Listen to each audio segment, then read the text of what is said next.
This is Discovering the Scriptures with Dr. Peter John Parisis. Currently, we are in Daniel chapter 2, verse 41.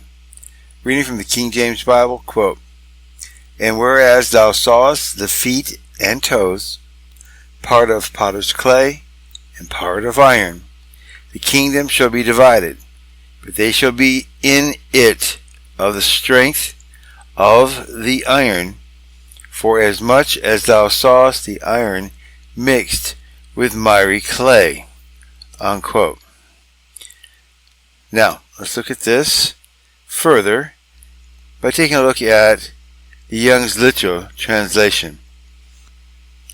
"As to that which thou hast seen, the feet and toes, part of them potter's clay, and part of them iron.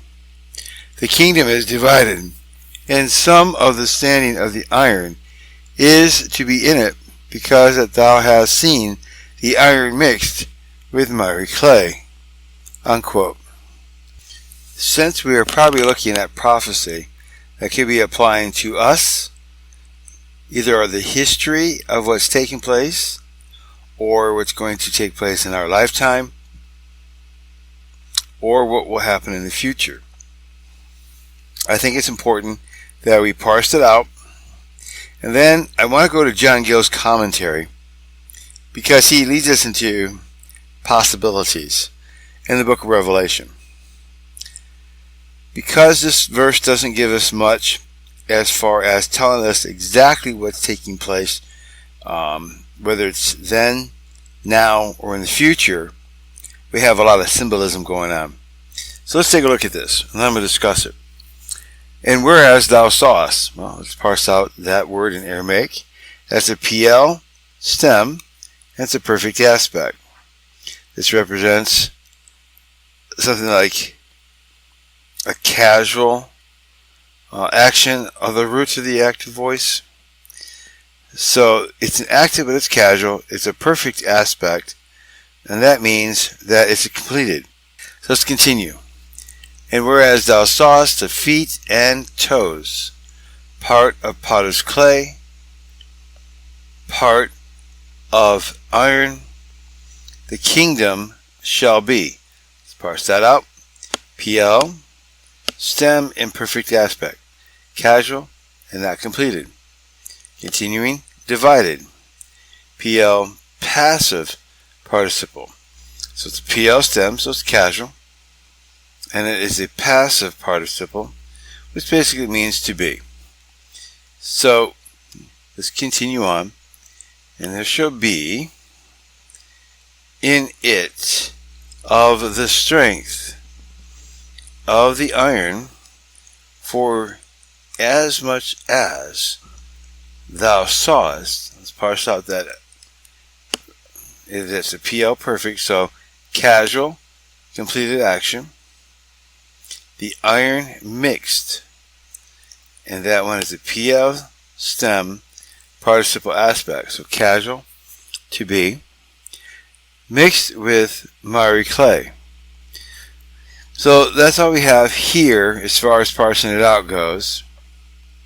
Now, I want to go through this with you a little bit, and then we're going to look at this verse in context, and then we'll go ahead and go into John Gill.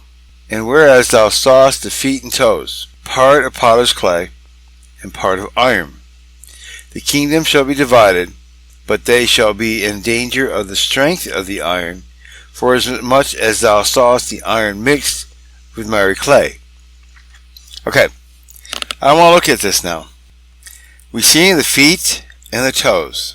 This statue is standing on part iron and part clay. Now, iron's strong, clay is not. Did we have the iron and then part of it was missing, so it was filled in with the clay? So we had strength, but we didn't have enough strength. So in order to hold up the statue, we had to put the clay in to hold that up. Or was the clay there and it was broken, we had to fill it in with iron, which is very hard to do. I'm thinking it's more of iron, and then we had to fill it in with clay. So we have the strength of the iron, we don't have enough of it. so we have to substitute clay.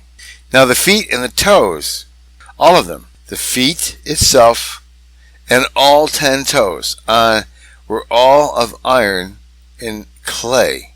So the strength in all of them, yet there is the weakness of clay in all of them. This is one thing we do know.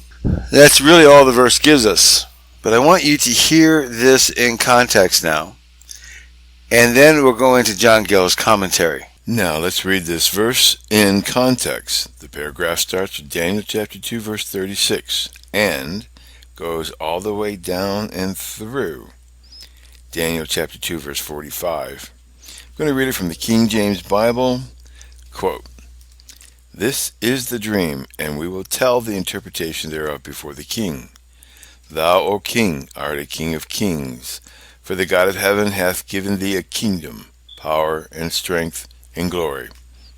And wheresoever the children of men dwell, the beasts of the field and the fowls of the heaven hath he given into thine hand, and hath made thee ruler over them all. Thou art this head of gold. And after thee shall arise another kingdom inferior to thee, and another third kingdom of brass, which shall bear rule over all the earth. And the fourth kingdom shall be strong as iron, forasmuch as iron breaketh in pieces, and subdueth all things, and as iron that breaketh all these, shall it break in pieces and bruise.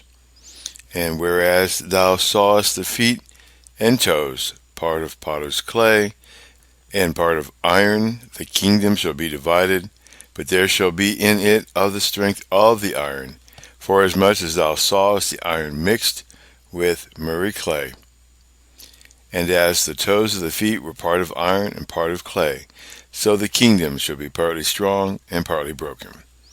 And whereas thou sawest iron mixed with murry clay, they shall mingle themselves with the seed of men, but they shall not cleave one to another, even as iron is not mixed with clay. And in the days of these kings shall the God of heaven set up a kingdom which shall never be destroyed, and the kingdom shall not be left to other people, but it shall break in pieces and consume all these kingdoms, and it shall stand forever.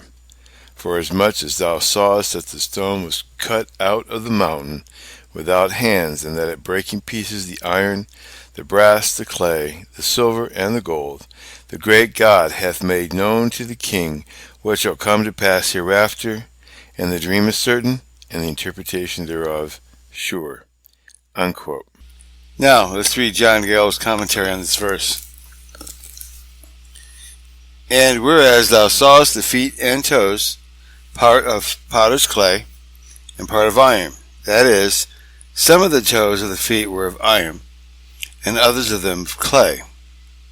These toes, which are 10, as the toes of men are, designed the 10 kings or kingdoms, into which the Western Roman Emperor was divided, by the coming in of the Goths, the Huns, and the Vandals, into it, and are the same with the 10 horns of the beast, and the 10 kings, which gave their kingdom to it." See Revelations 13:1. See Gill in Revelation 17:12, 17:13, and Revelation 17:17, and Daniel 7:24, some of which were strong like iron and continued long. Others were like clay, and of a lesser duration. "The kingdom shall be divided, which some understand as the division of it into the eastern and western empires, and rather it means that the division of the latter into the 10 kingdoms set up in it by the barbarous nations. Some interpret this as the Roman Empire being divided into Mohammedans and Christians very wrongly.